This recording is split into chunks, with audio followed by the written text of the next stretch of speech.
அழைக்கிறது. ஓடி வாருங்கள், ஓடி வாருங்கள். மகிழ்தமிழ் மகிழ்தமிழ் நாடி வாருங்கள்.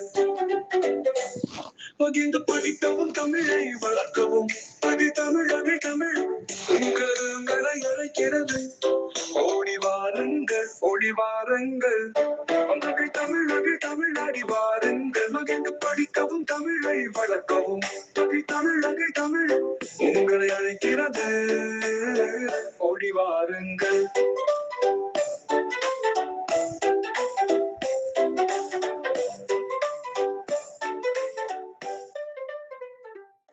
மகிழ்தமிழ் 11ஆம் பாடத்தில் உங்கள் அனைவரையும் சந்திப்பதில் மிக்க மகிழ்ச்சி. அனைவரும் நலம்தானே?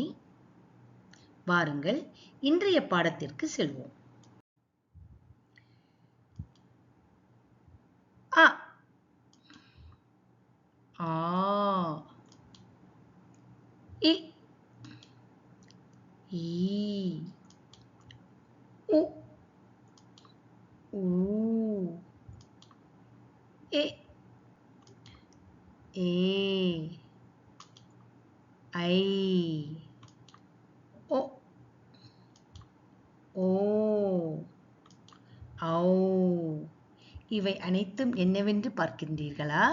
இந்த 12 எழுத்துக்களும் உயிர் எழுத்துக்கள் எனப்படும்.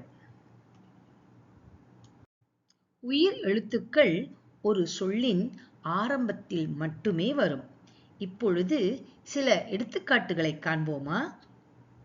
முதல் படம் அ என்ற எழுத்தில் தொடங்கும் அடுப்பு என்பதாகும். அடுத்து ஆ என்ற எழுத்தில் தொடங்கும் ஆரம். இ இடி, ஈ ஈட்டி, உ உதடு, ஊ ஊது,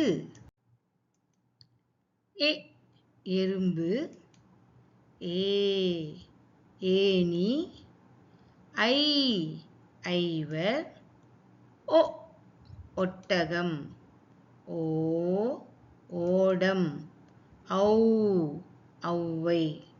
இந்த 12 எழுத்துக்களில் 5 எழுத்துக்கள் குறில் ஓசை உடைய குறில் எழுத்துக்கள் ஆகும். அவை அ இ உ ஏ ஓ என்பன. மேலும் 7 எழுத்துக்கள் நெடில் ஓசை கொண்ட நெடில் எழுத்துக்கள் ஆகும்.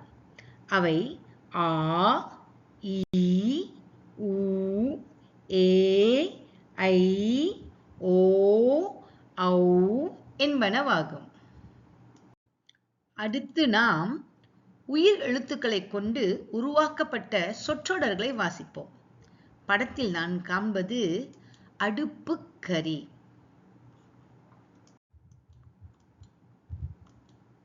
மல்லி ஆரம், அரிசி இடி, ஈயச்சட்டி, சிவப்பு உதடு, அடுப்பு ஊது,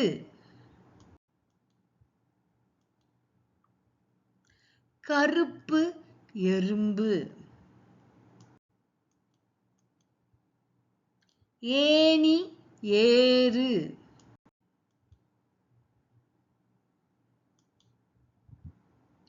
ஐவர் படம், ஒட்டகம் பார்,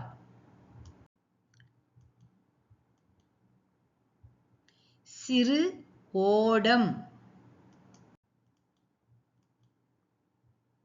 ஔடதம் குடி. நல்லது. இன்று நாம் கற்ற உயிர் எழுத்துக்களை மீண்டும் ஒரு முறை பார்ப்போமா? அ ஆ இ ஈ உ ஊ ஏ ஏ ஐ ஓ ஓ ஔ. இன்றைய 11வது பாடம் இத்துடன் நிறைவடைகின்றது. மீண்டும் 12வது பாடத்தில் உங்கள் அனைவரையும் சந்திக்கும் வரை நன்றி, வணக்கம்.